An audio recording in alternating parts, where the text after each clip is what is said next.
the surge.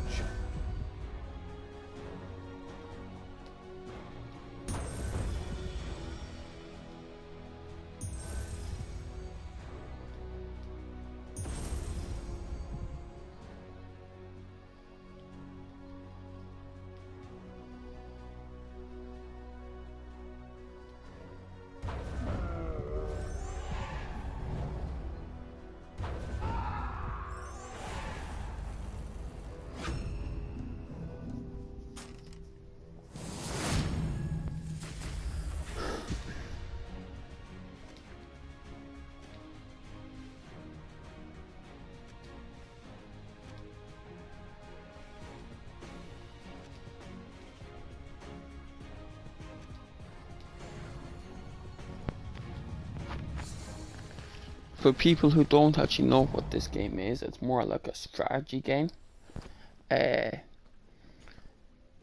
Where you see if you look on the left hand side, you'll see the characters with like two swords that go across with numbers in them.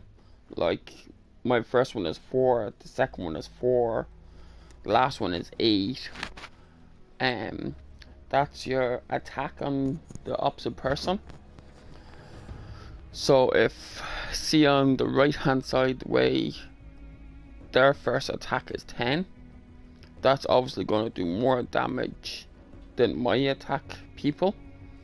The skulls are an extra attack on top of your multiplier, which, as I said, on the right hand side, their case would be a 10 multiplier.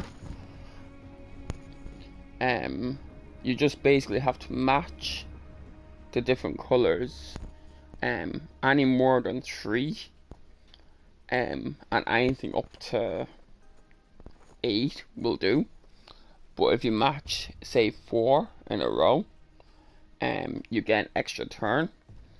As soon as you match up on the left hand side, on my first character on the left hand side, if you look in the top the top left hand corner, you'll see a very faint red and yellow and 0 out of 10. Once you match 10 of either red or yellow, I can use my my weapon for that person against one of 4 of the opposing team, or I can change up the board a little bit by changing the colors or destroying the skulls or anything like that. Different characters have different abilities, but you can only pick one of each character. You cannot pick 4 of the same character, as far as I know.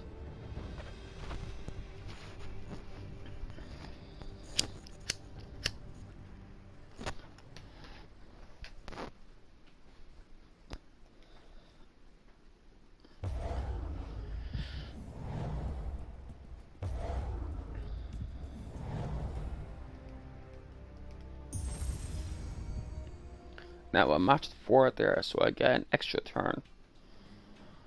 But as I said, it's all about strategy, so you'd want to set them up so none of the skulls match up.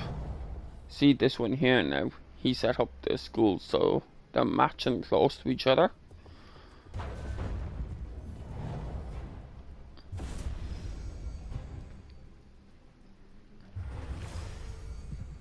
The best thing to do is get the skulls as much as you can. When I go into arena, I have a weapon that spawns in 7 extra skulls onto the board. Sometimes it can be an advantage, but other times it can be a disadvantage.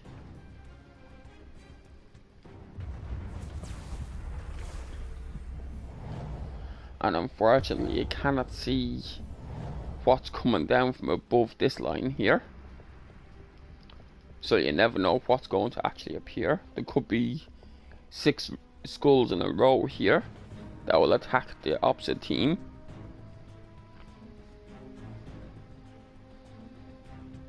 Now my first character up here to the left is ready.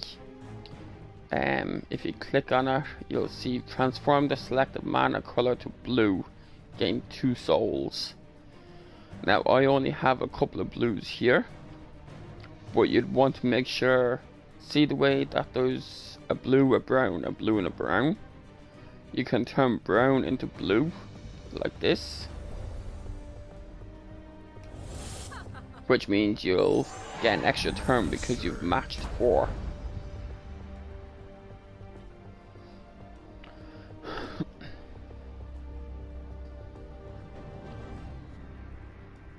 Now this one is ready. Deals 6 damage to enemy.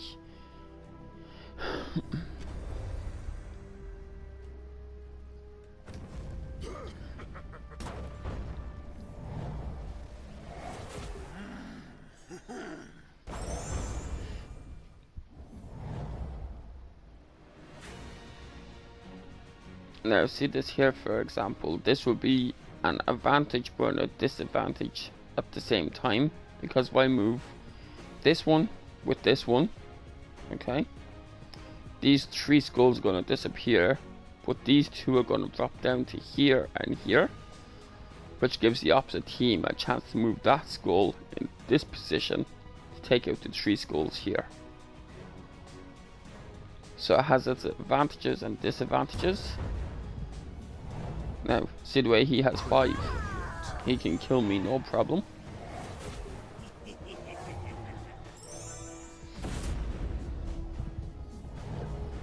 I'm basically just doing this broadcast for my viewers who have been asking me for the past few days what this game is all about and if it's any good.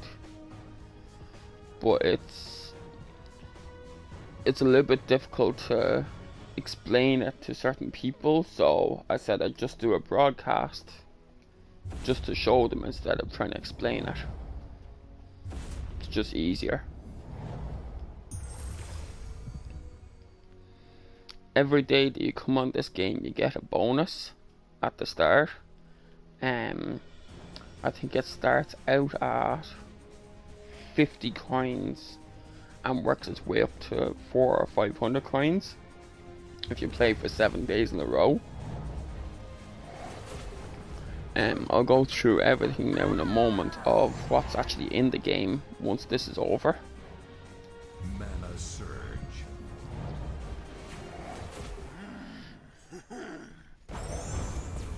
Which won't take long because that team is good.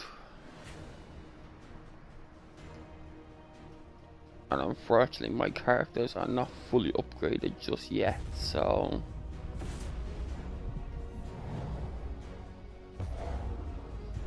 now this one here is actually very interesting. The one on the bottom that is glowing, this one down here that looks like a vase, it gives it a chance to transform a certain color into yellow. So for instance, you'd want to go for something that has a lot of yellows close by. So say brown, you gain 3 here and 3 across here, which gives you an extra turn because it's more than, it's 4 or more in a row. You wouldn't want to go for green because you only get to match, no actually you would, because you get to match 3 this way and 3 this way. So I might actually go for green because there's not many browns that are gonna match in with yellow. So I'll go for green. Mana surge. And that's basically it. You get another turn. You'd want to look for ones, when the board moves down, you'd want to look for ones that you can match in again. Say if that yellow was here, I'd move it from here to here kind of thing, and then I'd match 5 in a row, which would give me an extra turn.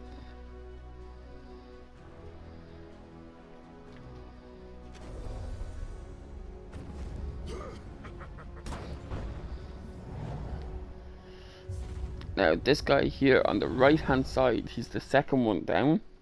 he has 23 as an attack. So if he was to attack my first character on the left hand side, he'd kill me instantly, because his attack is more than the life that I have. So if at all possible, you take out the most powerful enemy that you have first, and then go from there.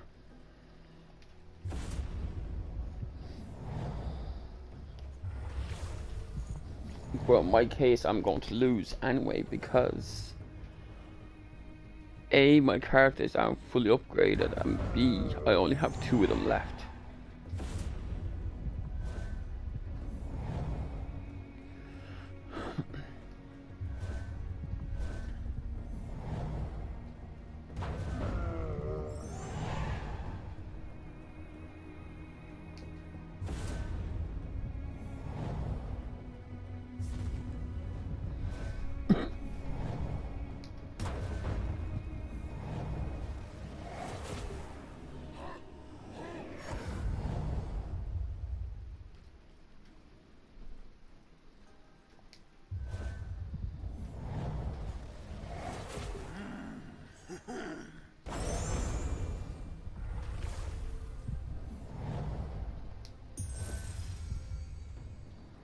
Armor is always very good to have in this game.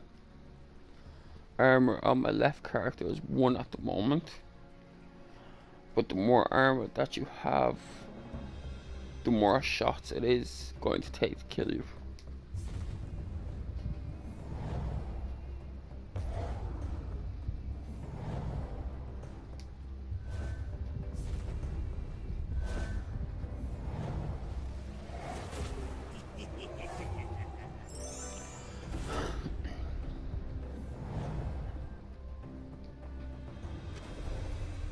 Now this one here, there's a lot of browns on the board, which means I can turn brown into yellow,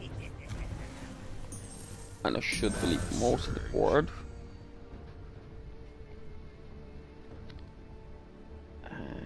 Let's see.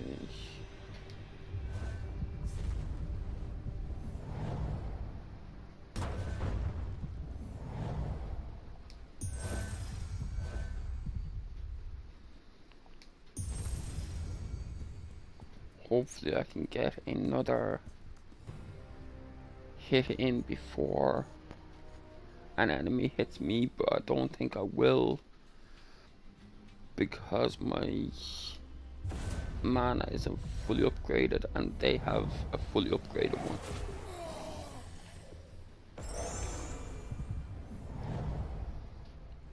Let me see, yellows.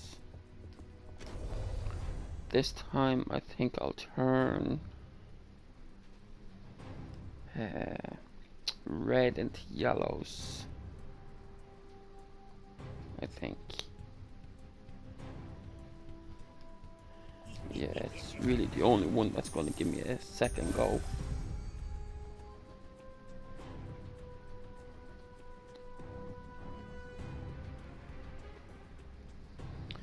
If you don't touch anything on the board for a few minutes or a few seconds, you'll actually see these ones flashing.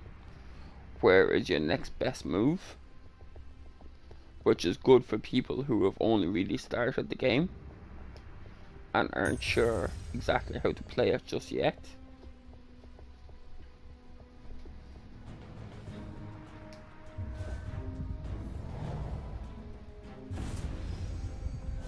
I won't lie, it is a good game. It's a very